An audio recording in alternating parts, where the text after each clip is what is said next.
Jay Itzes langsung dipercaya starter dan bikin Filippo Romagna duduk manis di bench. 2 laga beruntun dia main penuh, bahkan sukses bantu Sassuolo kalahkan Lazio. Sumarji akui masalah utama timnas adalah sulit bikin gol meski dominasi bola oke. Evaluasi besar bakal dilakukan jelang hadapi lawan-lawan berat di kualifikasi. Kondisi pemain dinilai paling bugar sejak era Kluivert, jadi modal bagus hadapi ronde keempat kualifikasi. Kalau taktik pas, timnas bisa tampil Spartan lawan Arab Saudi dan Irak. Baik Persija ini akhirnya buka suara kalau sedang negosiasi buat main di luar negeri. Kan semakin besar karena kontraknya di Persija juga segera habis. Perdang akui ajakan Sintayong jadi titik awal dirinya mau bela timnas Indonesia. Meski Sintayong sudah tak lagi melatih, jasanya tetap membekas di hatinya. Jangan lupa klik tombol subscribe dan aktifkan lonceng notifikasi agar Anda tidak ketinggalan setiap pembaruan penting dari kami. Simak selengkapnya hanya di Timnas Gol ID. Nama Jay Itzes lagi-lagi bikin heboh. Pemain timnas Indonesia yang baru bergabung dengan Sassuolo ini langsung bikin kejutan besar di awal musim Serie A. Bayangin aja, baru beberapa pertandingan, dia udah berhasil menyingkirkan kapten tim sendiri, Filippo Romagna dari posisi starter. Bukan hal kecil, karena Romagna jelas punya status penting di klub. Semua bermula waktu Sassuolo tandang ke markas Cremonese di pekan kedua Liga. Pelatih memutuskan pasang pola 4-3-3, dan di lini belakang, Jay Itzes dipercaya untuk duet bareng Muharemovic. Romagna yang biasanya jadi pilihan utama, kali ini harus rela duduk di bangku cadangan. Memang Sassuolo kalah tipis 3-2 di pertandingan itu, tapi sorotan besar tertuju ke Itzes. Orang-orang langsung sadar, pelatih Sassuolo nggak main-main kasih kepercayaan ke pemain baru ini. Kepercayaan itu ternyata bukan sekadar uji coba. Di laga berikutnya melawan Lazio, Itzes kembali turun sejak menit awal. Lebih gila lagi, dia main penuh 90 menit dan Sassuolo berhasil menang 1-0. Lagi-lagi, Romagna cuma bisa duduk manis di bench, nonton timnya berjuang tanpa dirinya. Buat banyak orang, ini jelas bikin kaget. Soalnya jarang banget ada pemain Asia Tenggara, apalagi dari Indonesia, yang langsung dipercaya di Liga Top Eropa, apalagi sampai menggeser kapten tim. Sekarang yang bikin penasaran tentu perjalanan Itzes ke depan. Serie A bukan liga yang ramah buat pemain baru. Persaingannya ketat, tekanannya gila-gilaan, dan sedikit kesalahan bisa bikin posisi langsung goyah. Tapi kalau Itzes bisa terus tampil konsisten, makin nyatu dengan gaya main Sassuolo dan jaga performanya tetap stabil, peluang dia jadi pemain inti jangka panjang terbuka lebar. Pertanyaannya tinggal satu, mampukah dia mempertahankan momentumnya dan benar-benar menjelma jadi andalan baru Sassuolo? Timnas Indonesia baru saja menjalani laga uji coba melawan Lebanon di FIFA Matchday. Pertandingan ini sebenarnya penuh harapan, tapi hasil di lapangan malah bikin banyak orang geleng-geleng kepala. Skuad Garuda memang mampu menguasai bola, tapi ujung-ujungnya tetap buntu di depan gawang. Gak ada satupun gol tercipta, dan ini jelas jadi bahan evaluasi serius. Sumarji, salah satu pengurus PSSI, langsung buka suara soal masalah ini. Menurutnya, ketidakmampuan timnas mencetak gol bukan hal yang bisa dibiarkan. Ia menegaskan bahwa semua akan masuk dalam catatan evaluasi dalam waktu dekat.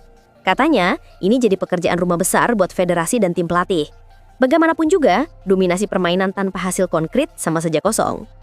Kalau dilihat dari ranking FIFA, posisi Indonesia memang masih sedikit di bawah Lebanon. Jadi kalau dipandang dari angka, Lebanon memang lebih unggul tipis. Makanya pertandingan itu seharusnya bisa jadi ukuran penting. Karena di ronde berikutnya, Indonesia bakal berhadapan dengan lawan yang jauh lebih berat, Arab Saudi dan Irak. Menariknya, Patrick Kluivert, pelatih kepala timnas, ternyata cukup aktif memberikan masukan. Menurut Sumarji, Kluivert sering membagikan catatan ke grup WhatsApp khusus. Isinya soal kelebihan dan kelemahan tim, juga hal-hal yang perlu diperbaiki pemain ketika kembali ke klub. Jadi, walau nggak selalu di lapangan, Kluivert tetap memastikan para pemain tahu apa yang harus dilakukan. Ini penting, apalagi kalau mengingat lawan berikutnya adalah tim kuat dari Timur Tengah. Singkatnya, PSSI sadar betul ada masalah di lini serang. Evaluasi akan segera digelar dan publik jelas menunggu perubahan nyata. Karena buat fans Indonesia, bukan sekedar dominasi penguasaan bola yang dibutuhkan, tapi gol-gol yang bisa bikin Garuda benar-benar terbang tinggi. Timnas Indonesia baru aja menyelesaikan laga FIFA Matchday melawan Chinese Taipei dan Lebanon. Meski hasil di lapangan masih jadi bahan diskusi, ada satu hal yang bikin banyak orang tersenyum. Kondisi fisik para pemain yang benar-benar prima. Dari awal sampai akhir pertandingan, stamina mereka terlihat stabil, gak gampang kedodoran. Buat pengamat sepak bola senior asal Malang, Gusnul yakin ini jadi modal penting banget jelang ronde keempat kualifikasi Piala Dunia. Gusnul bilang, kebugaran pemain kali ini merata. Semua tampak bugar, kuat main sepanjang laga, dan gak menunjukkan tanda-tanda kelelahan yang berarti. Kondisi ini jelas berbeda kalau dibandingkan dengan performa anak asuh Patrick Kluivert di putaran ketiga sebelumnya. Waktu itu, saat menghadapi Australia, Bahrain, Cina, dan Jepang, permainan Indonesia sering terlihat kurang beringas. Meski sempat menang atas Bahrain dan Cina, fisik para pemain saat itu jauh di bawah level sekarang. Menurut Gusnul, penyebabnya sederhana. Pertandingan di ronde ketiga digelar pada Maret dan Juni, bertepatan dengan akhir musim Liga Eropa. Saat itu pemain seperti Jay Itzes dan kawan-kawan sudah kehabisan tenaga karena jadwal padat di klub. Jadi, ketika kembali ke timnas, mereka ibaratnya cuma main dengan sisa-sisa energi. Beda dengan sekarang. Laga FIFA Matchday kali ini berlangsung di September dan Oktober, tepat di awal musim baru. Secara otomatis, fisik pemain lagi seger-segernya karena baru aja digembleng dalam persiapan liga. Ia yakin di putaran keempat nanti, timnas Indonesia bisa tampil lebih Spartan saat menghadapi lawan tangguh seperti Arab Saudi dan Irak. Semua pemain siap diturunkan, tanpa ada yang terlalu kedodoran. Tinggal bagaimana pelatih memilih nama yang tepat dan meracik strategi jitu untuk menaklukkan lawan. Nama Rizky Ridho belakangan ini jadi perbincangan hangat, bukan cuma di kalangan fans Persija, tapi juga pecinta sepak bola Indonesia secara umum. Bek muda berusia 23 tahun itu akhirnya buka suara soal masa depannya, dan jawaban yang keluar bikin banyak orang penasaran. Ridho mengaku, dirinya sudah mulai membuka peluang untuk abroad alias bermain di luar negeri. Sebenarnya, wacana ini bukan hal baru. Banyak pihak menilai kualitas Ridho sudah cukup mumpuni untuk berkarir di luar negeri. Dengan usia yang masih muda dan pengalaman sebagai pilar utama di lini belakang, dia dianggap punya modal besar untuk bersaing di level yang lebih tinggi. Apalagi, statusnya sekarang bukan sekadar pemain inti Persija, tapi juga kapten yang memimpin rekan-rekannya sejak musim lalu. Dalam sebuah kesempatan, Ridho bilang bahwa memang sudah ada komunikasi antara agennya dengan pihak lain. Bahkan, klausul yang selama ini ditunggu-tunggu sedang dalam tahap pengurusan. Benar, ada komunikasi dengan agen saya. Saya sedang urus klausul-klausul yang orang-orang tunggu, yaitu saya bisa main abroad. Jadi, tunggu saja, kata Ridho. Pernyataan singkat itu langsung jadi bahan spekulasi. Kemana sebenarnya ia akan berlabuh? Situasi ini makin menarik karena kontrak Ridho bersama Persija akan segera habis di akhir musim. Dia baru didatangkan pada 2023, tapi dalam waktu singkat sudah tampil 64 kali, mencetak 3 gol, 2 assist, dan menjelma jadi salah satu pemain kunci Macan Kemayoran. Andai ia memilih pergi, jelas Persija akan kehilangan sosok penting di jantung pertahanan mereka. Bagi fans, kemungkinan Ridho abroad tentu bikin bangga sekaligus harap-harap cemas. Bangga karena ada lagi pemain Indonesia yang berani ambil langkah besar menuju panggung internasional.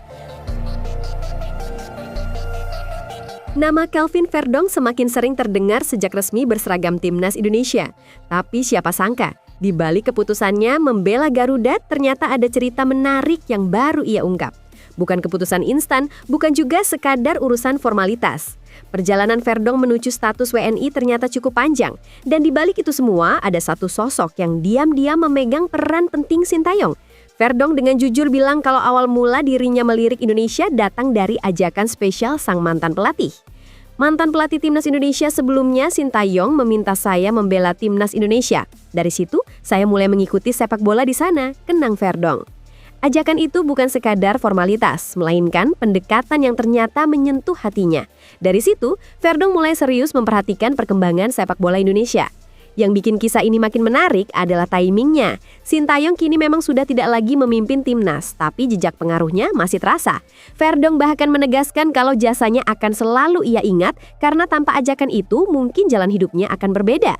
Bisa saja ia tetap fokus berkarir di Eropa tanpa pernah menoleh ke arah Asia Tenggara, apalagi Indonesia. Bagi publik tanah air, cerita ini jadi pengingat bahwa proses naturalisasi pemain bukan cuma urusan kertas dan paspor.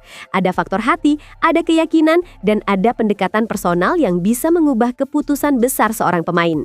Kasus Verdong membuktikan, satu ajakan yang tulus dari seorang pelatih bisa membuat pemain Eropa memutuskan berjuang bersama Garuda. Kini, Verdong sudah resmi jadi bagian skuad Eri. Dan meski Sintayong sudah tidak lagi ada di kursi pelatih, jejak tangannya tetap ada dalam kisah ini.